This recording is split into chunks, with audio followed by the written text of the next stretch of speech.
अभिषेक आतगोंडा पाटील 5, कोपडे विठ्ठल पुंडलिक 112, गावसो गणपती निर्मळे 16, नवगोंडा सातगोंडा पाटील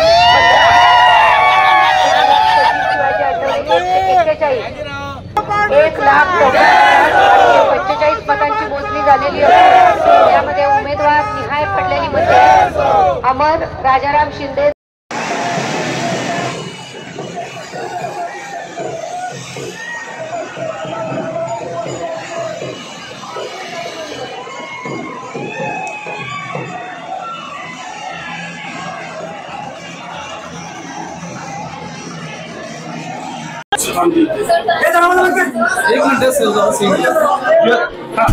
सर काय सांगाल, एकंदरीत कार्यकर्त्यांचा जल्लोष आहे काय?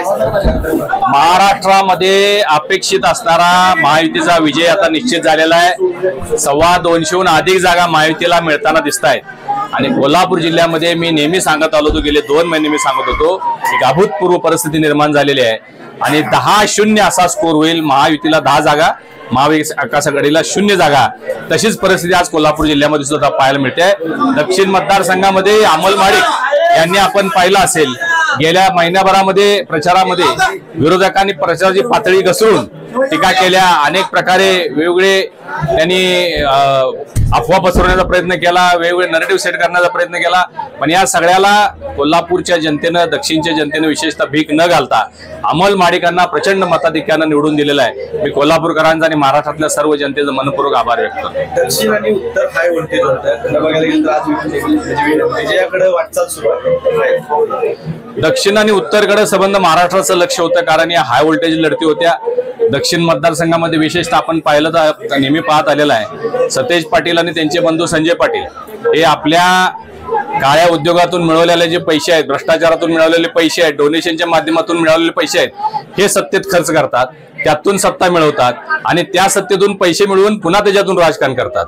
तर ही परंपरा आता कोल्हापूर जिल्ह्यातून कायमची मोडून कोल्हापूरच्या जनतेने टाकलेली आहे. दक्षिणमध्ये धनशक्ती एकीकडे त्यांची होती आणि जनशक्ती एकीकडे आपण पाहू शकता. अमोल माडिकांचा विजय हा जनशक्तीचा विजय आहे. अमोल माडिक हे अतिशय नम्र प्रवृत्तीचे व्यक्तिमत्व आहे. कोल्हापूरच्या दक्षिणच्या लोकांनी त्यांना मान्यता दिलेली आहे आणि ऋतुराज पाटील आणि त्यांचे काका असणारे बंटी पाटील यांनी या निवडणुकीमध्ये जे वर्तन केलेलं होतं तुम्ही बघितलं असेल. मधुरिमा राजेंना विशेषतः त्यांनी ज्या भाषेमध्ये त्यांचा अपमान राजघराण्याचा केला होता, त्याच्यातून आपण पाहिलं की कोल्हापूरची जनता प्रचंड त्यांच्यावर नाराज होती. गेले अनेक वर्ष सत्ता त्यांच्या ताब्यामध्ये आहेत. बंटी पाटलाच्या ताब्यामध्ये महापालिका आहे, 4 आमदार त्यांचे आहेत, स्वतः ते मंत्री होते, पालकमंत्री होते, तरी सुद्धा कोल्हापूरमध्ये ते काहीही करू शकले नाहीत. आणि म्हणून आजचा हा जो निकाल दिसतोय आपल्याला, तो त्यांच्या विरोधात असणारी जी चीड होती त्या चिडीचा मोबदला म्हणून लोकांनी महायुतीला इथं पसंती दिली असं माझं मत आहे. खरं बघायला गेलं तर साहेब, कुठं ना कुठं तरी या निवडणुकीमध्ये तुम्हाला ट्रोल करायचा भरपूर प्रयत्न केला जातो, त्याच्यावर काय? हे पहा, लोक हे नेहमी विकासाच्या पाठीशी उभे राहतात, लोकांना विकासाशी घेणं देणं असते. परंतु महाविकास आघाडीकडे विकासाचा कुठलाही मुद्दा नव्हता, कुठलाही अजेंडा नव्हता, कुठलाही फ्युचर प्लॅन किंवा मास्टर प्लॅन त्यांचा शहरासाठी आणि जिल्ह्यासाठी नव्हता. तरी त्यांनी यामध्ये अशा पद्धतीने काही चुकीची वक्तव्य पकडून त्यांनी त्यामध्ये भांडवल करून मताची भीक मिळवण्याचा प्रयत्न केला, परंतु त्याचा उपयोग झाला नाही. माझ्यावर विनाकारण खरं म्हणजे त्यांनी महिलांच्या बाबतीत अपशब्द वापरले किंवा दादागिरी केली, अशा पद्धतीने ट्रोल केलं, परंतु महिलांनी त्याला भीक घातली नाही. आणि त्यांचं वक्तव्य जे मधुरिमा राजेंना किंवा राजघराण्याबद्दल जे झालेलं होतं त्याचा मोबदला जनतेने दिला असं माझं मत आहे. नक्कीच हा विजय जरी माझा जरी असला तरी या दक्षिण विधानसभा मतदारसंघातील सर्व जनतेचा आहे, त्याचबरोबर कार्यकर्त्यांचा आहे. माझ्यावर ज्या विश्वासाने महायुतीच्या सर्व नेत्यांनी मला जो विश्वास दिला, माझ्यावर टाकला आणि त्याला पात्र होऊन आज या जनतेने मला कौल दिला. नक्कीच कोल्हापूरच्या सेवेसाठी, दक्षिणच्या सेवेसाठी मी काम करीन आणि याच्यामध्ये काम करणारे माझे सर्वच कार्यकर्ते असतील, माझ्या घरची मंडळी असतील, असंख्य कार्यकर्ते ज्यांनी या निवडणुकीसाठी कष्ट घेतले त्याबद्दल मी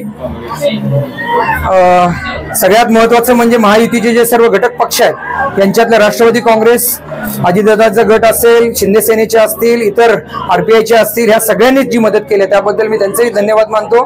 आदरणीय राज्याचे नेते, आदरणीय आमचे मुख्यमंत्री एकनाथ शिंदे साहेब, आदरणीय देवेंद्र फडणवीस साहेब आणि अजितदादा यांचे धन्यवाद मी मानतो. श्रेय कुणाला द्याल? विजयाचं श्रेय बघायला गेलं तर माझे एक कार्यकर्ते, या कार्यकर्त्यांना श्रेय आहे आणि ज्या पद्धतीने या जनतेनं, जे मतदार आहे या जनतेला मी खरं श्रेय देईन.